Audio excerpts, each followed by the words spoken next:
Pertama siapin K2HSO4, dimasukin ke dalam tabung reaksinya 0,5 cm dari tinggi tabung reaksi, kira-kira segini ya.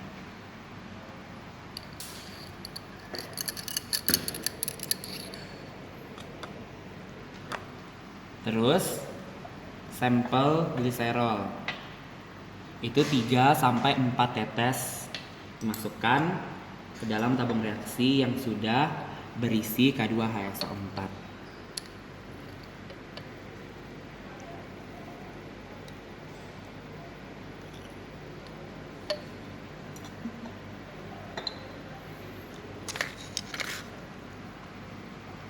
Setelah itu dipanaskan.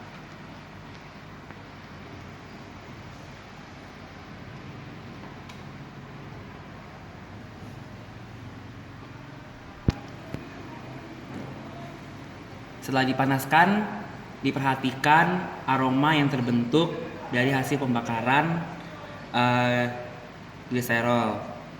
Dibandingkan baunya dengan sampel gliserol di mana ketika dibakar akan menghasilkan wangi yang sangat kuat, seperti bau walang sangit.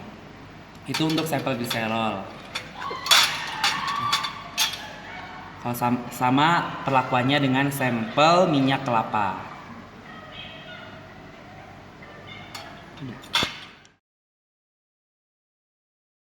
Uji selanjutnya yaitu tes asam lemak tidak jenuh atau yang disebut dengan reaksi adisi. Yang pertama, kalian siapkan dulu sampelnya. Sampel pertama adalah minyak 2%. Sampel kedua adalah margarin 2%. Lalu selanjutnya adalah lemak 2%. Dan yang terakhir, kalian harus siapkan reaksi Hubble. Lalu selanjutnya kalian siapkan 3 tabung reaksi kering, yang dimana dari ketiga tabung ini masing-masing akan berisi sampel yang tadi disebutkan, ada lemak, margarin, dan juga minyak. Selanjutnya kita tambahkan reaksi Hubble tetes per tetes kepada larutan sampel dalam tabung reaksi masing-masing, dan dihitung jumlah tetesan sampai larutan Hubble yang ditambahkan warnanya tidak hilang. Yang pertama kita akan coba untuk sampel minyak 2%. Tetesan pertama dikocok.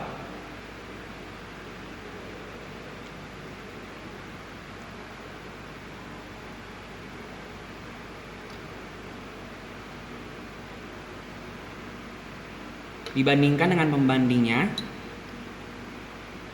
yang menyatakan bahwa larutan Hubble masih belum cukup. Kita tambahkan lagi tetesan kedua.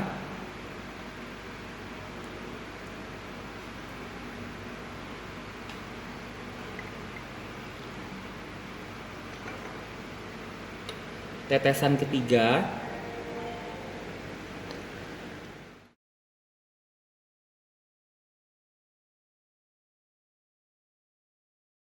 Jadi tadi setelah ditetesi larutan Hubble, diperoleh hasil seperti ini untuk ketiga sampel yang ada. Penjelasannya adalah sampel yang pertama ini adalah sampel yang berisi minyak 2%, di mana diperlukan 25 tetes Hubble sampai warna reaksi Hubble-nya tidak hilang. Selanjutnya yang kedua adalah sampel yang berisi margarin 2%. Diperlukan 20 tetes larutan Hubble sampai larutan Hubble-nya tidak pudar. Dan yang terakhir adalah sampel yang berisi lemak 2%, di mana diperlukan hanya 10 tetes larutan Hubble sampai warna larutan Hubble tidak hilang.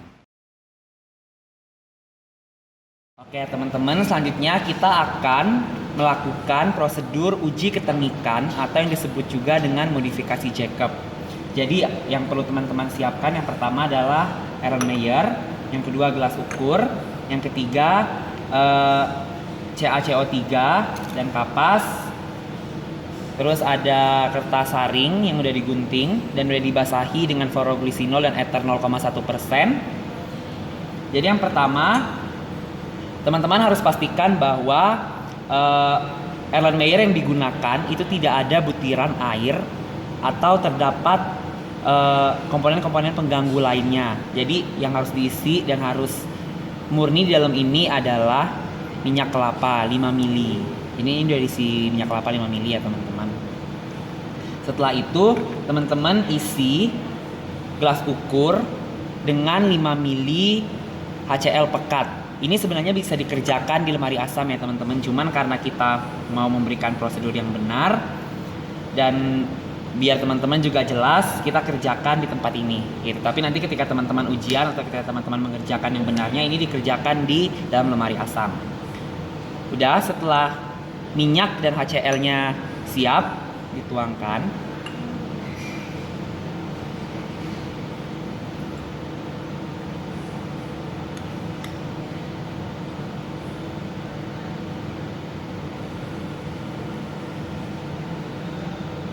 Lalu teman-teman boleh siapkan kapas untuk menutup.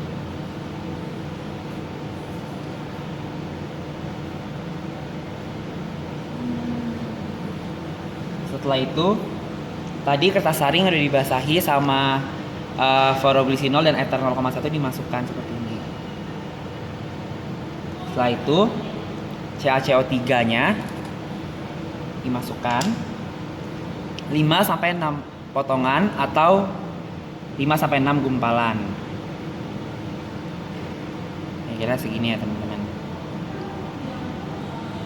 Oke.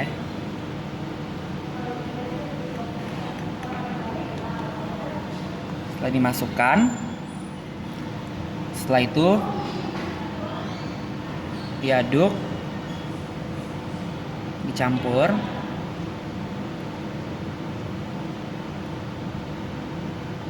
Setelah itu teman-teman tutup. Nah, jadi kondisinya itu kertas saringnya masih tetap tergantung ya teman-teman. Jadi ini nanti dibiarkan 10-20 menit. Terus teman-teman bisa lihat perubahan warna yang terjadi pada kertas tersebut. Bila warna merah muda, itu berarti sampel yang kita gunakan itu udah menunjukkan ketengikan atau derajat ketengikan. Dan kepekatan warna yang terjadi, kepekatan warna yang terbentuk semakin merah, warna yang terbentuk nanti di kertas saring ini, maka makin tengiklah minyak yang tadi udah kita tambahkan. Kayak gitu. Nah, ini kan untuk sampel minyak segar. Nanti untuk yang sampel minyak tak jenuh atau minyak tengik itu pengerjaannya sama ya teman-teman. Jadi nanti jangan bingung ketika teman-teman dapat ujiannya itu untuk uji ketengikan atau modifikasi Jacob. Sekian, semoga mudah dimengerti. Jadi teman-teman, ini merupakan hasil dari uji ketengikan yang tadi kita sudah diamkan 10-20 menit. Jadi teman-teman bisa lihat perbedaannya, di mana ini adalah sampel minyak tengik dan yang ini adalah sampel minyak segar. Nah, teman-teman bisa lihat perbedaan warna pada kertas saring. Jadi yang ini berwarna merah muda, sedangkan yang ini tidak berwarna. Nah, hal ini menunjukkan bahwa ternyata minyak tengik itu dapat memberikan reaksi modifikasi Jacob yang ditandai dengan berwarna merah mudanya kertas saring.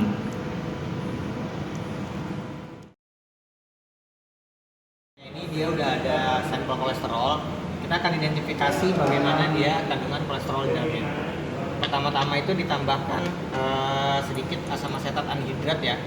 Dan ini harus dipastikan tabung reaksinya itu kering. Pipet tetesnya juga harus kering karena dia nggak boleh ada airnya. Jadi kita masukkan kemari asam asetat anhidratnya. Kita aduk sedikit, dan setelah itu ditambahkan asam sulfat. Lalu kita lihat perubahan warna yang terjadi. Jadi di sini akan terjadi 3 perubahan warna.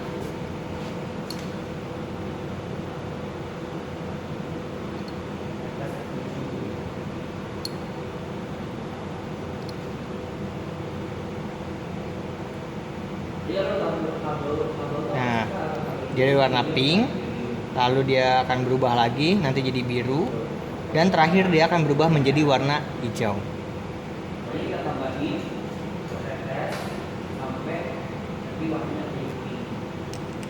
Nah, ini udah mulai biru.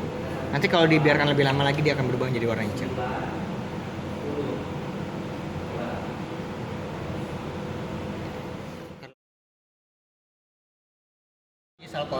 Uji Salkowski itu sama seperti uji Lieberman-Burchard, dia untuk mengidentifikasi adanya kolesterol.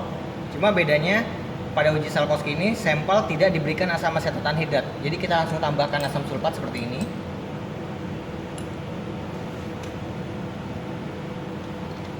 Nah, kemudian dia akan terbentuk dua lapisan.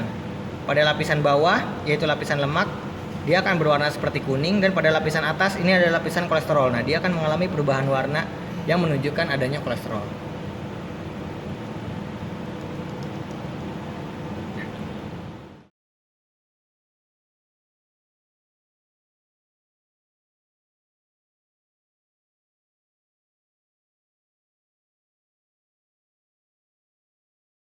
Sekarang kita lakukan uji biuret ya. Uji biuret itu adalah uji pendahuluan untuk protein.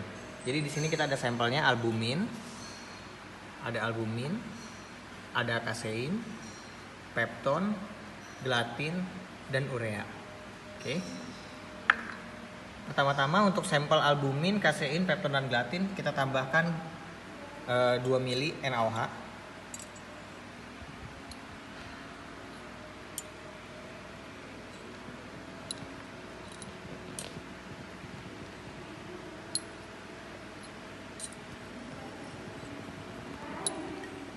Oke. Setelah tambahkan NaOH, kita aduk dulu sebentar.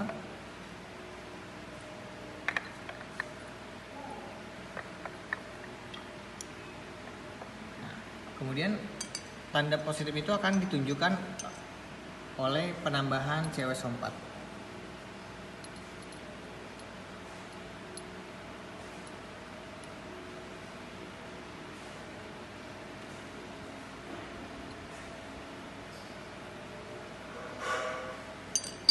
Oke. Lihat ada terbentuk warna lembayung yang menunjukkan adanya ikatan peptida.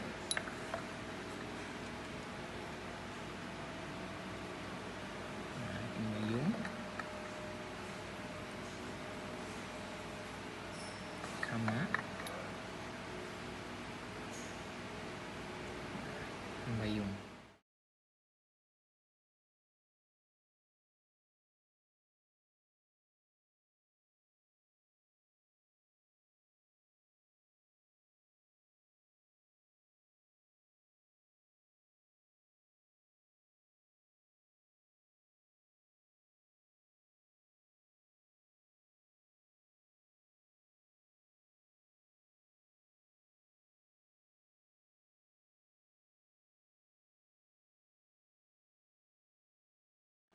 Sekarang kita akan lanjut kepada tes santoprotein. Tes santoprotein ini untuk mengecek adanya inti benzen di dalam protein. Sampelnya masih sama, ada albumin, kasein, pepton, gelatin, dan ada aqueous untuk kontrol. Jadi kepada masing-masing sampel ini kita tambahkan asam nitrat. Tapi ini nanti seharusnya kalian lakukan di ruang asam ya. Oke.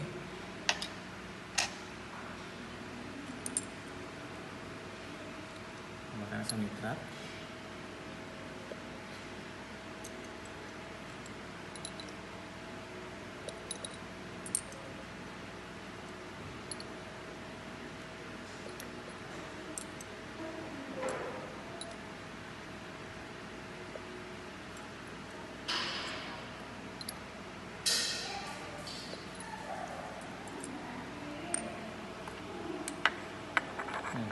Di sini ada yang terbentuk endapan putih, dan ada juga yang mengalami perubahan warna.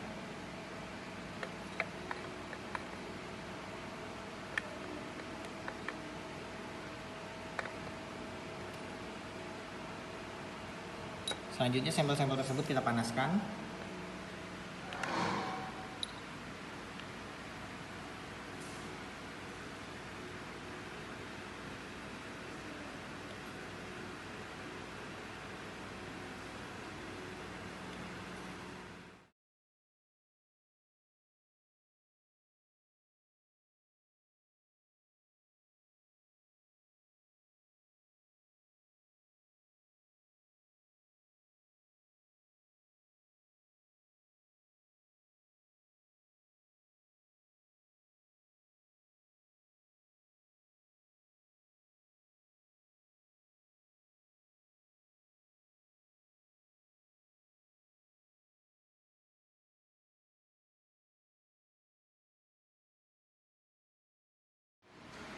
Sekarang kita melakukan uji ninhidrin ya. Sampelnya masih sama, ada albumin, kasein, pepton, dan gelatin. Nah, ke dalam masing-masing sampel ini kita tambahkan 3 sampai 5 tetes reaksi ninhidrin.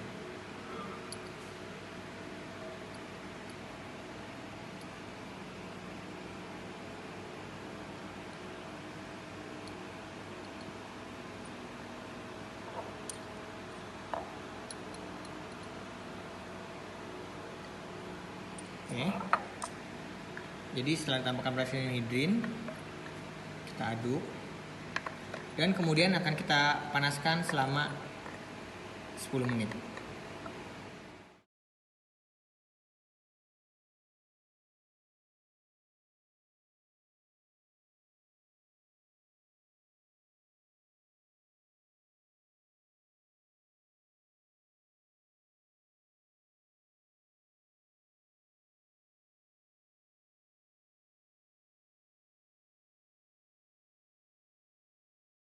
Sekarang kita uji yang Hobson Call ya.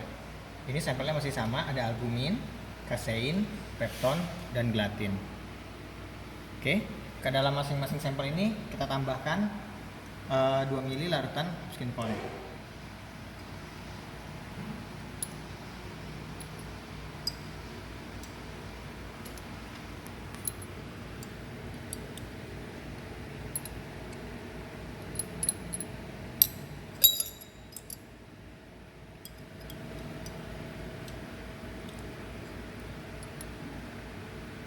Oke, kita aduk sebentar.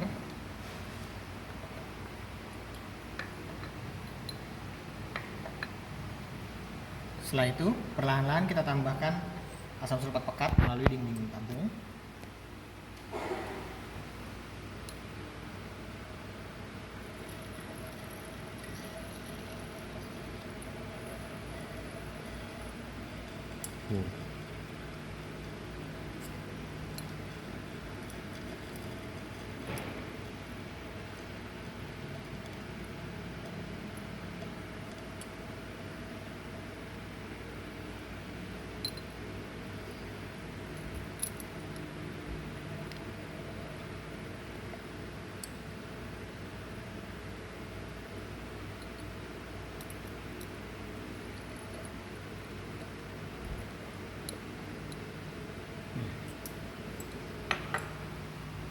Oke, jadi kita lihat di sini terbentuknya lapisan cincin ungu. Ini menunjukkan dia positif Hobson Call. Ini ada albumin. Lalu ini sampel kasein. Kasein masih kelihatan ada ungunya sedikit. Ini untuk pepton, dia tidak ada warna ungunya. Dan terakhir gelatin negatif juga. Jadi yang positif adalah untuk sampel kasein dan albumin.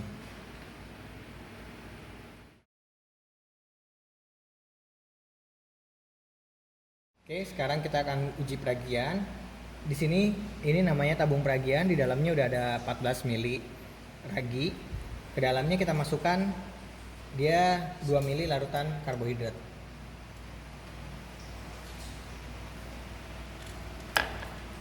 Sukrosa, ini glukosanya.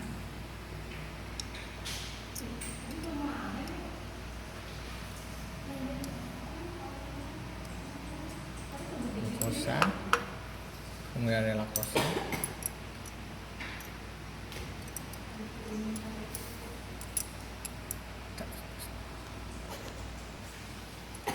Ini laktosa. Oke. Dan yang terakhir galaktosa.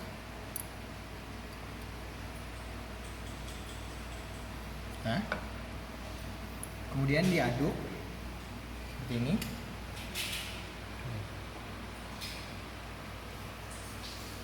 Dan kita buat supaya dia tidak ada gelembungnya di sini, tidak ada udara di sini, di bagian yang sini. Kita dirikan lagi.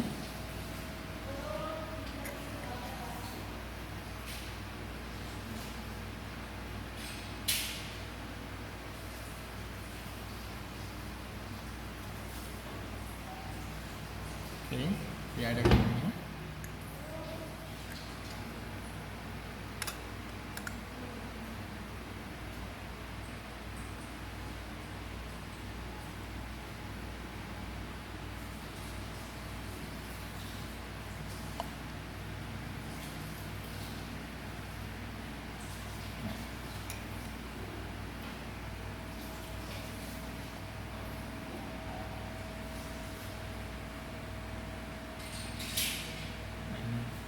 Laktosa. Kemudian kita diamkan selama 30 sampai 1 jam. Jadi ini udah kita diamkan selama 1 jam ya. Sekarang kita lihat di sini. Yang pertama kita lihat adalah adanya gelembung udara di sini. Ini untuk sampel sukrosa, ada udaranya segini. Kemudian ini yang sampel glukosa sampai sini gelembung udaranya. Kemudian ada laktosa. Dia setara dengan sukrosa. Dan yang terakhir ini galaktosa, ternyata dia hampir tidak ada gelembung udaranya. Oke. Jadi dari gelembung udaranya seperti itu. Dan sekarang kita akan tambahkan NaOH untuk melihat adanya hisapan ibu jari. Oke, kita kocok.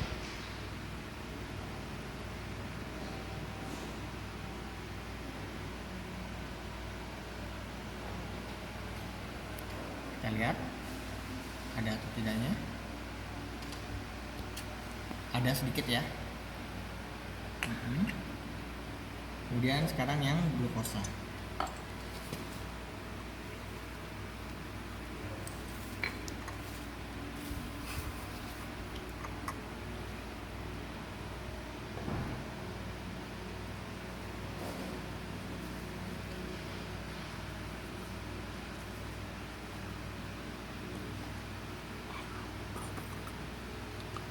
Kita lihat ada juga hisapan ibu jarinya cukup kuat.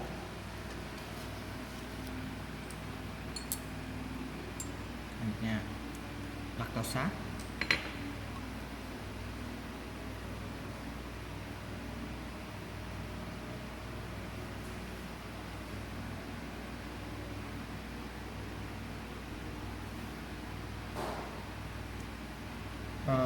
Ada hisapan ibu jarinya tapi agak lemah.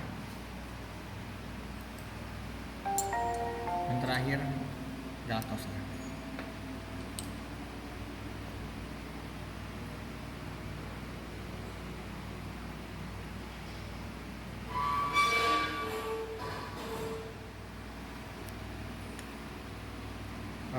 Ada hisapan ibu jari tapi sangat lemah sekali.